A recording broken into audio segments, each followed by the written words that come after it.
નમસ્કાર દર્શક મિત્રો, હું છું એસ્ટ્રોલોજર ડૉક્ટર દિલીપભાઈ દવે. આ કાર્યક્રમમાં આપ સર્વેનું સ્વાગત છે. આજના આ વિડીયોમાં આપણે વાત કરવાના છીએ ગુરુના રાશિ પરિવર્તન વિશે. ગુરુ ગ્રહ હંમેશા 12.5-13 મહિના એક રાશિમાં રહેતો હોય છે અને ત્યારબાદ બીજી રાશિમાં એ પ્રવેશ કરતો હોય છે. તારીખ 1 મે 2024 ગુજરાતના સમય પ્રમાણે બરાબર બપોરે 1:07 ગુરુ મેષ રાશિમાંથી વૃષભ રાશિમાં એટલે કે બીજી રાશિમાં પ્રવેશ કરશે. એના કારણે 12 રાશિઓ પર કેવો પ્રભાવ પડશે, કેવી અસરો થશે, એની વિશે આપણે વાત કરવાના છીએ. ઉપરાંત ગુરુના આશીર્વાદ મેળવવા માટે, ગુરુની કૃપા મેળવવા માટે, કુંડલીમાં ગુરુ અશુભ છે, દૂષિત છે, ખરાબ ફળ આપે છે, તો એનાથી બચવા માટે કેવા ઉપાયો કરવા જોઈએ એની વિશે પણ આપણે વાત કરીશું. દર્શક મિત્રો, તમે મારી ચેનલને સબસ્ક્રાઇબ ન કરી હોય તો અવશ્ય કરી લેજો. વિડીયોને લાઈક કરજો, આપના તમામ મિત્રોને શેર કરજો, જેથી કરીને આ એક વર્ષ દરમિયાન 12 રાશિઓને કેવું ફળ મળશે એ તમામ લોકો લાભ મેળવી શકે. ગુરુ વૃષભ રાશિમાં પ્રવેશ કરવાનો છે 1:05-24 બપોરે 1:07 ત્યારથી લઈ અને 14મી મે 2025 સુધી એ વૃષભમાં રહેશે. બૃહસ્પતિ તરીકે પણ આપણે ઓળખીએ છીએ ગુરુને. એ દેવતાઓ માટે પણ સદા વંદનીય છે. એમની સોના જેવી દિવ્ય કાયા છે. ઉપરાંત ગુરુદેવ ઋષિમુનિઓના, દેવોના, બ્રાહ્મણોના આરાધ્ય દેવ છે. ગુરુ ગ્રહ પરમ કૃપાળુ છે, દયા કરનારા છે, કરુણા કરનારા છે. સોના જેવી ઉત્તમ એમની કાયા છે. એમની આરાધના દ્વારા વ્યક્તિ સુખ, શાંતિ, સમૃદ્ધિ, સંતતિ, વિદ્યા, જ્ઞાન, તેજ, મેધા વગેરે મેળવી શકે છે. એમના આશીર્વાદથી આત્મસૂઝ, આત્મજ્ઞાન, સ્થિરતા, ઉપરાંત જીવનમાં સ્ટેબિલિટી કહી શકાય એવી આવક એ વ્યક્તિ મેળવી શકે છે. મોટા મોટા યાત્રા પ્રવાસો થાય છે, વિદેશ યાત્રા દ્વારા લાભ મેળવે છે. ઉપરાંત મોટા ધન લાભ મેળવતા હોય છે. ગુરુ અંગિરા ગોત્રના બ્રાહ્મણ છે, સિંધુ દેશના અધિપતિ છે. એમના જે અધિદેવતા છે એ બ્રહ્મા છે, પ્રજાતિ દેવતા છે એ ઇન્દ્ર છે. કુંડળીમાં જો ગુરુ ગ્રહ શુભ સ્થિતિમાં હોય તો વ્યાપારમાં, વાણિજ્યમાં, નોકરીમાં, અભ્યાસમાં સફળતા આપે છે. ઉપરાંત સંપત્તિ અને સંતતિ પણ ગુરુ દેવતા આપે છે. ધન સુખ, સમૃદ્ધિ, ઉપરાંત અણધાર્યા મોટા ફાયદાઓ ગુરુ કરાવતા હોય છે. જ્યારે પણ ગુરુ અશુભ હોય, દૂષિત હોય અથવા અસ્તનો હોય, ગુરુ રાહુ અથવા કેતુ સાથે બેઠો હોય, અશુભ યોગો બનાવતા હોય, ત્યારે એ બુદ્ધિમાં ભ્રમ પેદા કરે છે, વ્યક્તિને મિથ્યાભિમાન આપે છે. વ્યક્તિ સાચું અને પોતાના લાભકારક વાતને એ સમજી શકતા નથી, પોતાના અજ્ઞાનને સાચું જ્ઞાન માની લેતા હોય છે. ઉપરાંત શક્તિનો ક્ષય થાય છે, વ્યાધિ વધે છે, મિત્રો સાથે વાદ વિવાદ થાય છે, કુટુંબ પરિવારમાં વિવાદોની સ્થિતિ નિર્માણ થતી હોય છે. ગુરુ નબળો હોય, નિર્મળ હોય ત્યારે અનિચ્છાએ પણ પરદેશ જવું પડતું હોય અને ગુરુ તમને ખોટી ભ્રમણાઓ કરાવે છે. ધન રાશિ અને મીન રાશિના સ્વામી એ બૃહસ્પતિ છે. ગુરુ જ્યારે પણ કર્ક રાશિમાં હોય ત્યારે બળવાન બને છે, મકર રાશિમાં એ નીચસ્થ એટલે કે નિર્બળ બને છે. પરંતુ અહીંયા ગુરુ બીજી રાશિ જે વૃષભ રાશિ છે, શુક્રની રાશિ છે, એમાં પ્રવેશ કરવાના છે.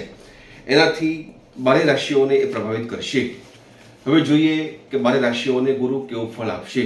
સૌથી પહેલા જોવાની છે મેષ રાશિ. પ્રથમ રાશિ છે જેમના અક્ષરો છે અલ અને ઈ. આ ફળ આપને સૌને 1 વર્ષ સુધી મળવાનું છે, 12.5 મહિના સુધી મળવાનું છે. એટલા માટે આ વિડીયોને સેવ કરી લેજો, ધ્યાનથી સાંભળજો. ચોક્કસ તમારા જીવનમાં તમને ઘણું બધું શીખવા, જાણવા અને જોવા મળશે. મેષ રાશિના જાતકો માટે ધન સ્થાને ગુરુનું ભ્રમણ એ પુષ્કળ ધન આપવાનું છે. મોટા મોટા અણધાર્યા ફાયદા કરાવવાનું છે. કુટુંબ પરિવારમાં સુખ શાંતિ સમૃદ્ધિ પ્રાપ્ત થવાના છે. માનસિક શાંતિની અનુભૂતિ આપને થવાની છે. ઉપરાંત તમારા રોકાયેલા ફસાયેલા નાણાં હશે તો એ તમને પરત મળી શકે છે. પરિવારનો તમને સહયોગ મળી શકે છે. સાથે તમારું આરોગ્ય પણ સુધરશે અને તમને ઉત્તમ ધન લાભ કરશે. ગુરુ આપના માટે ધનસ્થાનમાં પસાર થઈ રહ્યો છે, તમને ઉત્તમ અને સારા ફાયદાઓ પ્રાપ્ત કરાવશે. હવે જોઈએ બીજી રાશિ વૃષભ, કે જે રાશિમાં ગુરુ પ્રવેશ કરવાનો છે તે રાશિને દેહ સ્થાને ગુરુનું ભ્રમણ એ કેવું ફળ આપશે. ગુરુનું ભ્રમણ તમને થોડું કષ્ટ આપી શકે છે, શારીરિક વ્યાધિ આપી શકે છે, અકારણ ભય તમને લાગી શકે છે. ઉપરાંત વ્યર્થ ચિંતાઓ, નાની મોટી બીમારી તમને પરેશાન કરી શકે છે. પરંતુ સંતાન પક્ષ તરફથી તમને મોટો ફાયદો થશે. તમારા ભાગ્યનો તમને સહયોગ મળી શકે છે. ધંધામાં તમને સફળતા મળી શકે છે. આર્થિક લાભ પણ થઈ શકે છે. એકંદરે ગુરુનું ભ્રમણ તમને મધ્યમ ફળ આપશે એવું મને લાગી રહ્યું છે. હવે જોઈએ ત્રીજી રાશિ મિથુન રાશિના જાતકો માટે, જેમના અક્ષરો છે ક, છ અને ઘ. 12મા સ્થાનમાં ગુરુનું ભ્રમણ થવાનું છે આપના માટે, જેથી કરીને તમારે નાની મોટી સમસ્યાનો સામનો કરવો પડે એવી ઘટનાઓ ઘટી શકે. કાયદાકીય બાબતોમાં તમારે સાવધાની રાખવી પડશે. સરકારી ક્ષેત્રે તમારા કામો અટકી શકે છે. ઉપરાંત તમારે મને વિદેશ જવું પડે. વિદેશના પ્રવાસથી તમને ધાર્યો લાભ ન થાય એવી ઘટનાઓ ઘટી શકે. રોગમાંથી મુક્તિ મળશે. ઉપરાંત તમારે કોઈ નવી પ્રોપર્ટી ખરીદવી છે, કોઈ જમીન મકાન એવું લેવું છે તો તમને મોટો ફાયદો થઈ શકે છે. માતા પિતાનો સાથ અને સહયોગ, કુટુંબનો સાથ અને સહયોગ તમને મળી શકે છે. એકંદરે તમારા માટે થોડું મધ્યમ ફળ પસાર થશે. કર્ક રાશિના જાતકો માટે વાત કરીએ તો 11મા સ્થાનમાં ગુરુ આવવાનો છે. લાભ સ્થાને ગુરુનું ભ્રમણ તમારી માટે બહુ ઉત્તમ તકો નિર્માણ કરશે. જીવનમાં તમને સારી તક મળી શકે છે, સારા હોદ્દા મળી શકે છે. ઉપરાંત નોકરી તમે કરો છો તો એમાં પ્રમોશન મળી શકે છે. નોકરી તમે ઈચ્છા ધરાવો છો તો નોકરી પણ તમને મળી શકે છે. જે લોકો શેર બજારમાં કામ કરે છે તેવા દર્શક મિત્રો માટે ઉત્તમ સમય પસાર થવાનો છે, કારણ કે ગુરુની જે શુભ દ્રષ્ટિ છે એ તમને શેર બજારમાં મોટા ફાયદાઓ કરાવશે. સંતાન તરફથી તમને ફાયદો થાય, અણધાર્યા લાભ મળે, ધન લાભ થાય. ઉપરાંત વેપારમાં સફળતા, માન સન્માન, પદ પ્રતિષ્ઠા વગેરે તમને મળશે. એકંદરે આપના માટે ગુરુનું ભ્રમણ તમને ઉત્તમ ફળ આપશે. દર્શક મિત્રો, હવે વાત કરીએ 5મી રાશિ સિંહ રાશિના જાતકો માટે. તો 10મા સ્થાનમાં ગુરુનું ભ્રમણ તમને પ્રગતિના દ્વાર ખોલી આપશે. ઉપરાંત સરકારી ક્ષેત્રે તમને મોટા ફાયદાઓ થઈ શકે છે, મોટા લાભ થઈ શકે છે.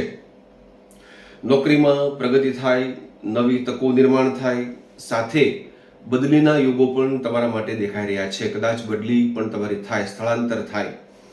પ્રોપર્ટીના પ્રશ્નો હશે તો એ હલ થવાના છે. યાત્રા મુસાફરી થવાની છે.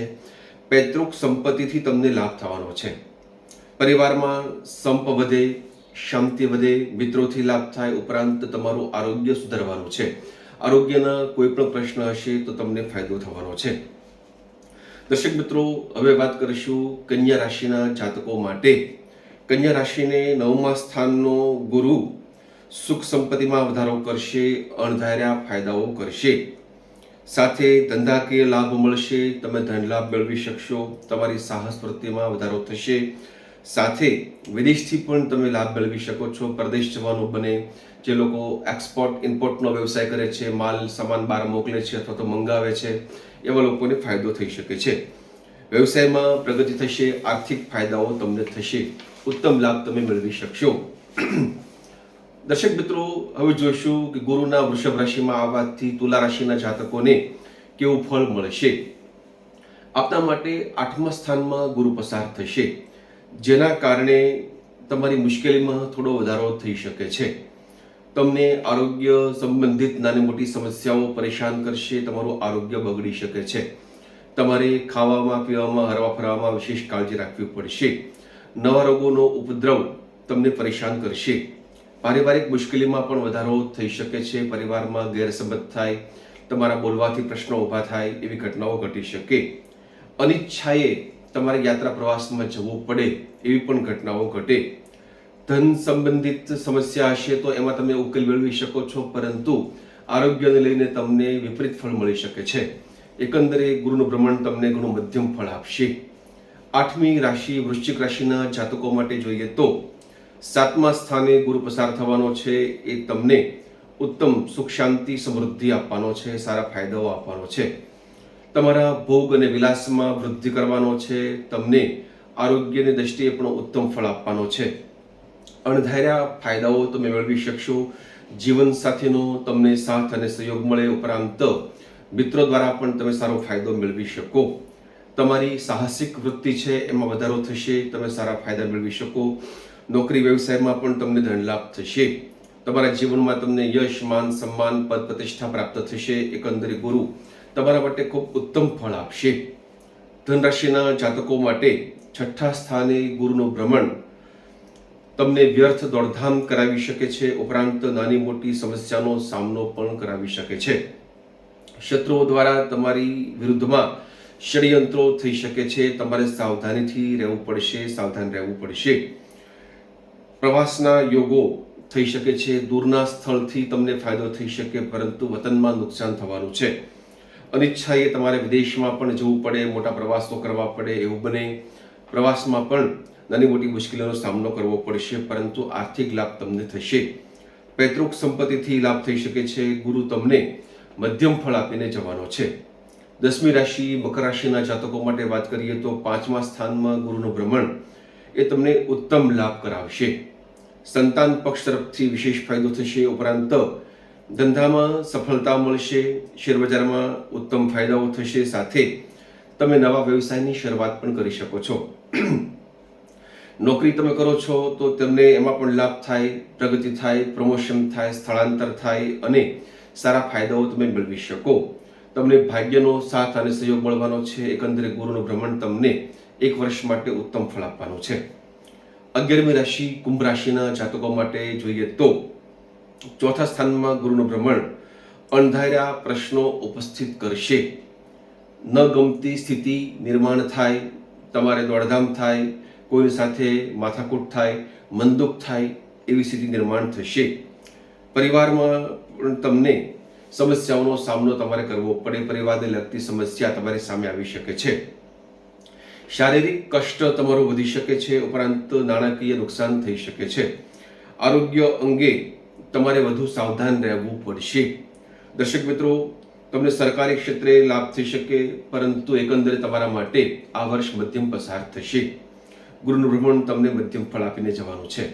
હવે જોઈએ અંતિમ રાશિ મીન રાશિના જાતકો માટે ગુરુનું ભ્રમણ કેવું ફળ આપશે. તો પરાક્રમ સ્થાનમાં ગુરુનું ભ્રમણ તમને ઉત્તમ ફળ પ્રદાન કરવાના છે. ગુરુ મહારાજ તમને સુખ સંપત્તિ, શાંતિ, ઉપરાંત માન સન્માનમાં વધારો થાય એવી ઘટનાઓ ગુરુ મહારાજ ઊભી કરશે, જેના કારણે તમે સારો ફાયદો મેળવી શકો.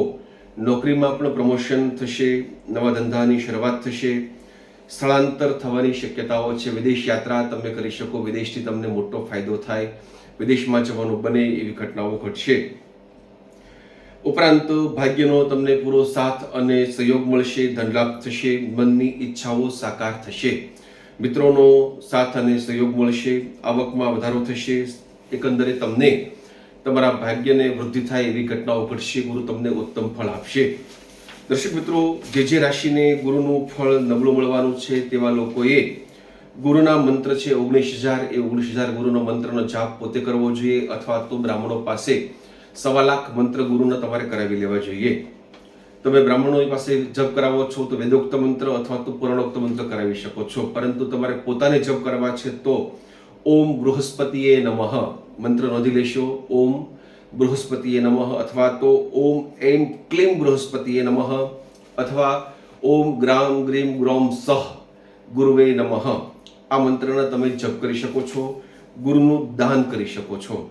ગુરુનું દાન પીળું અનાજ, પીળા વસ્ત્રો, પીળા ફૂલ, પોખરાજ, સુવર્ણ, હળદર વગેરે વસ્તુ તમે બ્રાહ્મણને દાનમાં આપી શકો છો, અથવા તો શિવાલયે જઈને મૂકી શકો છો. આ તમે પ્રયોગ કરશો, એનાથી તમને ગુરુના વિપરીત ફળમાંથી બચવાની સરસ મજાની તકો મળશે. ગુરુની કૃપા થશે તમારા ઉપર અને તમે સુખ શાંતિ સમૃદ્ધિ પ્રાપ્ત કરી શકશો. દર્શક મિત્રો, મને આશા છે કે આજનો આ વિડીયો આપને અવશ્ય ગમ્યો હશે. ગુરુના વૃષભ રાશિમાં ભ્રમણથી 12 રાશિઓને કેવું ફળ મળશે, એનાથી બચવા માટે શું કરવું પડે, એની માટે પણ વાત કરી. વિડીયોને શેર કરજો, લાઈક કરજો, મારી ચેનલને સબસ્ક્રાઇબ કરજો. નવા વિડીયો સાથે, નવી વાતો સાથે ફરી પાછા મળતા રહીશું. રજા આપશો. જય શ્રી કૃષ્ણ, જય સિયારામ, નમસ્કાર.